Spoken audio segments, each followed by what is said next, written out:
Welcome to the deep dive. It's funny how many machines we use every day, things we think we totally get. Hmm. But under the surface, there's often this hidden complexity, especially around safety. And forklifts, they're a perfect example. Seems Mhm. simple, but wow. Absolutely. They're workhorses, aren't they? Uh, Everywhere, in logistics, warehouses, construction. But yeah, often underestimated. And the interesting thing is, even really experienced operators can sometimes get tripped up by certain, safety details, the kind of stuff that pops up on theory tests. right. And that's exactly what we're doing today. We're diving deep into forklift operations. Think of this as like a shortcut to understanding those tricky, often missed points about safety and mechanics. Yeah, the things people think they know. Exactly. We want to turn those potential slip-ups into real aha moments for you so you can grasp what's actually important, not just, memorizing answers for a test. And this kind of deep dive, getting into the nuances, it's so vital. It's not just ticking boxes for compliance. It's about building a real safety culture, understanding this stuff. It directly prevents serious accidents, saves lives, actually, and boosts efficiency, too. It's practical knowledge making a real difference. Okay, let's get into it then. Where do we even start? Before anyone even thinks about pulling a lever, who actually gives the okay to operate? Right, and that's where a big misconception often comes in. People assume, you pass the course, you get certified, you're good to go. Yeah, sounds logical. But it's not quite the full picture. So say I've just finished my training, got my certificate. What's the absolute next thing I need before starting work? The crucial step, the one that often catches people out, Yeah. is that your employer has to give you explicit written authorization for their specific site, their machines. Ah, okay. So the instructor signs off on skills, but the boss signs off on you actually doing the job there. Precisely. Your instructor confirms competence, but the employer grants the permission to use that competence for specific tasks in their workplace. So it's definitely not just a piece of paper. It's tied to the actual job you'll be doing. Exactly that. And this authorization, it's specific to the tasks you'll be performing. Doesn't matter if you operate it all day, every day, or just once in a blue moon. Yeah. You need it.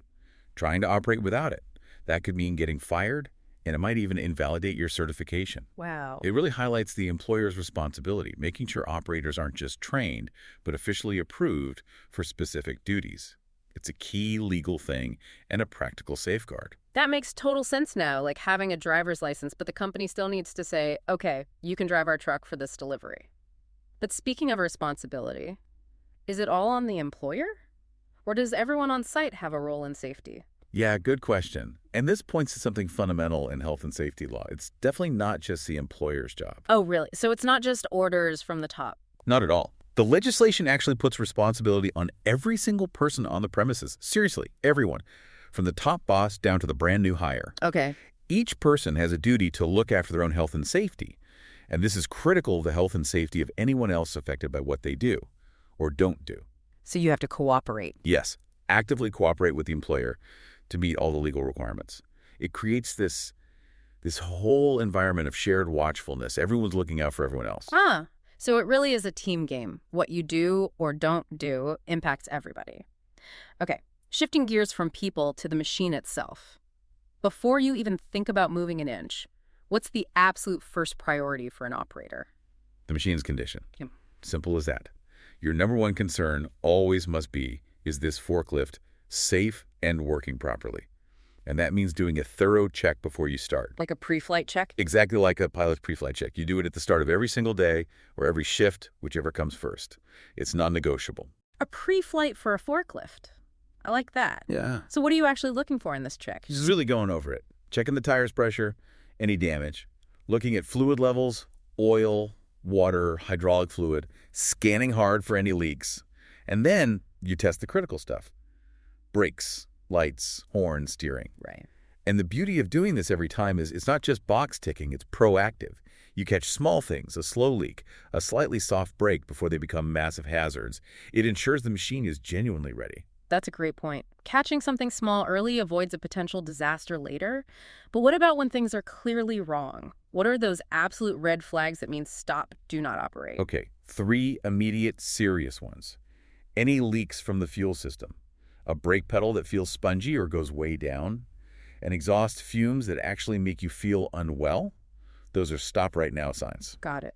any others that are just as critical? Oh, definitely. Steering that feels off or faulty, if the mast isn't lifting or lowering smoothly, an engine that's overheating, even tires that are really badly worn down. So basically anything that doesn't feel right. Pretty much. Yeah. And the absolute rule here is, if you find any defect during your check or while operating, you report it immediately. And that forklift gets taken out of service. Right away, Yeah. until it's fixed by someone qualified. It's just never worth the risk. You really have to trust your instincts with these machines, don't you? Ignoring a warning sign is just it's asking for trouble. Okay, let's talk about the load itself, mastering that. This next one, load center, sounds fundamental, and apparently it trips people up on tests. It does, yeah. The load center is a very specific measurement. It's the distance from the vertical front face of the fork arms horizontally back to the center of gravity of the load itself. Okay, so it's not just the weight, but where that weight is focused relative to the forks. Is that right? Precisely. Understanding that load center distance is absolutely key for stability. It basically determines the forklift's tipping point. If the actual center of gravity of your load is further out than the rated load center distance, well, that's when things get dangerous. And it changes. Constantly. It depends entirely on what you're lifting, its size, its shape, how the weight's distributed within the load. Think about carrying, say, a long pipe versus a compact box. Same weight, maybe, but very different load centers. Can you give us an analogy? Sure. Imagine holding a heavy weight close to your chest. Manageable, right? Now hold that same weight out at arm's length. Suddenly feels much heavier, much less stable. That's your center of gravity shifting away from your core support. Same principle with a forklift. Ah, that makes it really clear why a small change in how you position the load has such a big effect. Okay, so if we understand the load center, what about the forklift's own lifting action? What's free lift? Right, free lift. That's the distance the force can rise before the actual mast sections start to extend upwards. Okay, why is that important? It's crucial in places with low ceilings or restricted overhead clearance. Think inside a shipping container or maybe a low mezzanine level. You need to lift the pallet without the mast hitting the roof. Gotcha. Makes perfect sense. And there's a difference too. You might hear limited free lift, where the mast does start extending fairly soon after the forks lift. But then there's full free lift, where the forks can go up quite a distance, sometimes the full height of the carriage, without the mast getting any taller. That's obviously ideal for those really tight vertical spaces. Reduces the risk of hitting something overhead dramatically. So knowing all this load center free lift, what does it mean for the forklift's rated capacity? That number stamped on the data plate, it's not the whole story, is it? Not at all. That's a really common and potentially dangerous assumption. The rated capacity is the maximum theoretical weight the forklift can lift under ideal conditions. Ideal conditions being The mast perfectly vertical on perfectly flat level ground with the load center at the specified distance. It's like a lab condition almost. So the minute you're in the real world, that number can change. Drastically. It's surprising how many things reduce the actual safe lifting capacity. If the load is longer, pushing the center of gravity further out, capacity drops. Uneven weight distribution, capacity drops. Adding an attachment like clamps or a rotator, capacity drops significantly. Even different types of tires or the weight of the battery can affect it. It's never a fixed number in practice. Wow. It really drives home how even small operational changes can eat into your safety margin. Okay, actually moving the load, how much back tilt should you use when carrying a pallet? The rule is just enough back tilt for the type of load and the ground conditions. It's not a case of just yanking the level all the way back. So too much tilt is bad too. Absolutely. Yeah. Using the full back tilt, especially when the forks are raised high-loaded or unloaded, can actually make the forklift less stable. The goal is just enough tilt to cradle the load securely against the forks and carriage. And positioning the load itself. Critically important. The heaviest part of the load should always be right up against the carriage, the backrest. This helps keep the combined center of gravity as far back as possible. Good for stability, and it prevents damage. And getting the forks into the pallet correctly. Any tips there? Yeah, definitely. First, spread the forks evenly so the weight's balanced. Then, make sure you insert the forks at least 2/3 of the way under the load, maybe even fully, if possible. Not just the tips then. No, absolutely not. That's unstable and can damage the pallet or the load. And finally, keep the pallet tucked in close to the front wheels with the mast vertical or slightly tilted back before you lift it high. Good technique prevents so many problems. That's a wealth of detail, but yeah, clearly vital. Now let's talk about the environment. This is where it gets really interesting, I think. Slopes. Intersections. Let's start with an unladen counterbalance forklift on a slope. Forks facing up or down. Okay, this one often feels backwards to people. When the forklift is unladen, the forks or any attachment should face downhill. Doesn't matter if you're driving up the slope or down it. Downhill, even going up. Why? It's all about stability and traction.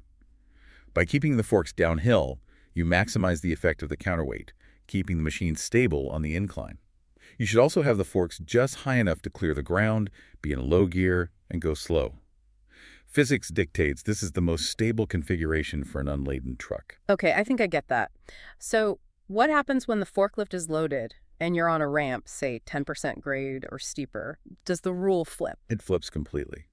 With a loaded forklift on a significant incline, you must travel with the load facing uphill, even if that means you have to drive in reverse up the ramp. Load uphill, even in reverse. Wow, why the dramatic change? Simple gravity. If the load faced downhill, there's a huge risk it could slide off the forks. Keeping the load uphill pins it against the carriage and uses gravity to help maintain stability. And a golden rule: never turn on a ramp or slope, loaded or unloaded. That's practically asking to tip over. You also need to adjust your tilt slightly to keep the load level relative to the slope. That makes total sense when you explain the physics. Load uphill prevents disaster. Okay, back on the flat, in a busy warehouse. Approaching an intersection? What's the procedure? Slow right down and sound the horn. Give a couple of sharp, distinct blasts before you enter the intersection. Simple but crucial, I imagine. Absolutely vital. It's not just polite, it's a primary safety device. It warns pedestrians, other trucks, anyone who might not see you, especially if your load is blocking your view. And those concave mirrors you sometimes see at corners, they're there for a reason. Use them. Good point. What if your load is completely blocking your forward view? What do you do then? If your forward view is totally obstructed, assuming you can see clearly behind you, you should drive the forklift in reverse. So operators need to be really comfortable driving backwards. They absolutely have to be proficient in reverse. The number one rule is always look in the direction you are traveling. If that means looking over your shoulder while reversing, that's what you do. Using spotters if available, checking mirrors constantly, using lights. These are all essential when visibility is compromised. Driving blind is incredibly dangerous. Definitely. Okay, different scenario. Entering a trailer or a railroad car, what's the absolute must-do before you drive onto that dock board? The trailer or the rail car must be secured, locked in place, usually with wheel chocks, sometimes trailer restraints, no ifs, ands, or buts. And if you forget or think it'll be okay just this once. Disaster waiting to happen. If the trailer isn't chocked, it can creep forward as the forklift drives in. The dock board bridging the gap can then just drop, and the forklift goes down with it.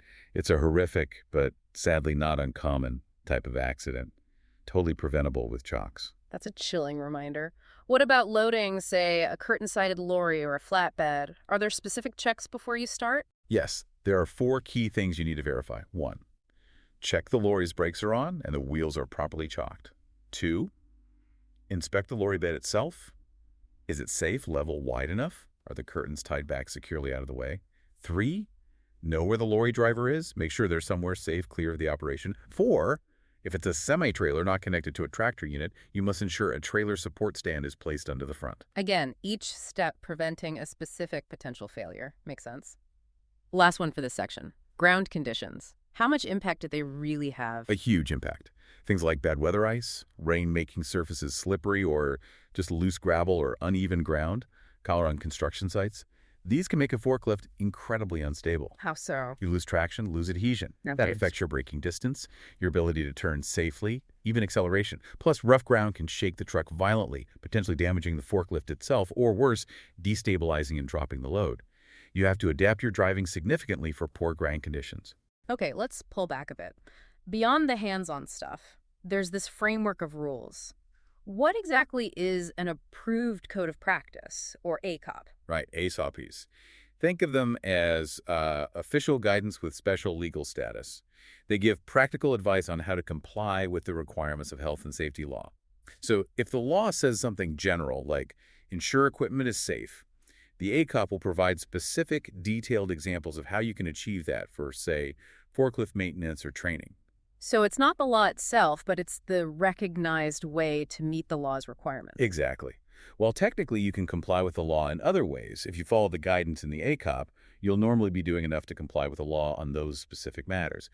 If you're prosecuted for a breach and it's shown you didn't follow the ACOP, you'd need to prove you complied with the law in some other equally effective way. So following the ACOP is usually the smartest approach. Got it. It translates the legal jargon into practical steps. And who actually enforces all this? Like the big one, the Health and Safety at Work Act, 1974. That responsibility lies primarily with the Health and Safety Executive, the HSE, and also with local authorities, depending on the type of workplace. And they have real power. Oh, yes. Inspectors can enter premises, investigate accidents, talk to employees, examine records, take samples, issue improvement or prohibition notices stopping dangerous activities, and ultimately prosecute companies or individuals if necessary. Okay, here's one that feels totally backwards, which is easier to stop quickly. A car or a forklift. My gut says the slower forklift. Yeah, that's what most people would think. But generally speaking, it's actually easier to stop a car. No way. Really? Why is that? Two main reasons. First, cars are usually much lighter than your average industrial forklift. Less mass, easier to stop. But the really interesting bit is the steering. Cars have front-wheel steering. Forklifts typically have rear-wheel steering. And that makes braking harder. Seems odd. It does seem odd, but rear-wheel steering, while fantastic for maneuverability in tight spaces, isn't as inherently stable or efficient during hard braking as front-wheel steering is. So why design them that way if it impacts braking? Because it's a perfect example of designing for purpose. That rear-wheel steering gives forklifts their incredible agility. They can turn on a dime, position loads with pinpoint accuracy in crowded warehouses. That precision and maneuverability is paramount for their job. Better load stability, too, as most of the weight is over the front drive wheels.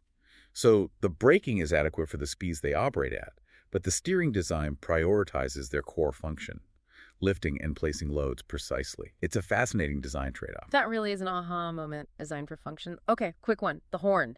Best way to use it. Yeah. One long blast. Actually, no. Sharp, short bursts are much more effective at getting attention than one long, continuous drone. People react quicker to distinct sounds. And when should you be using it? Proactively. End of aisles, blind corners, intersections, coming in or out of doorways. Basically, anywhere your path might cross with pedestrians or other traffic unexpectedly. It's a key safety tool. Makes sense. Short and sharp. And the cage over the driver's head, the overhead guard. What's its main job? Pretty much what it sounds like. Protecting the operator from falling objects. Small boxes, tools, debris from racking. That kind of thing. But it won't stop absolutely everything, right? Like a whole pallet. No, exactly. It has limits. It's designed for smaller, lighter falling objects, not major impacts. That's why wearing a hard hat is still crucial. And operators must keep all parts of their body, hands, feet, head safely inside the confines of the running lines of the truck at all times. We have covered so much ground, so many critical details. If someone's listening and getting ready for their forklift test, what are your top tips? Well, first off, don't just memorize answers. Really try to understand the why behind the rules, especially the legal stuff and those tricky situations we've talked about. And crucially, theory is only half the battle. You need solid, practical, hands-on training to back it up. What specific areas should they really focus their study on? I'd say. Really nail identifying potential hazards in different environments. Understand the specific risks that come with different types of forklifts, counterbalance, reach, truck, etc. And get familiar with how workplace conditions the ground, other machines, people's behavior, awkward spaces can lead to accidents. It needs a holistic view of safety. Okay, let's do some rapid-fire FAQs to finish. How many questions are usually on the theory test here in the UK? It varies a bit, but typically you should expect somewhere between 20 and 40 questions. And you definitely need a license, right? It's not just optional. Oh, absolutely. A formal license, proving you've passed both the theory and practical tests from an accredited provider, is mandatory. What's the minimum age? Generally, you have to be older than the minimum school leaving age. However, if you're working in docks or ports, the minimum age is strictly 18. And lastly, do these licenses expire? Technically, in the UK, the certificate itself doesn't have a set expiry date. However, the HSE strongly recommends that all operators take refresher training roughly every 3 years. Ah, so it's about keeping skills sharp, not just the paper. Precisely. It ensures your knowledge is current, you're aware of any new best practices, and bad habits haven't crept in. It's about ongoing competency.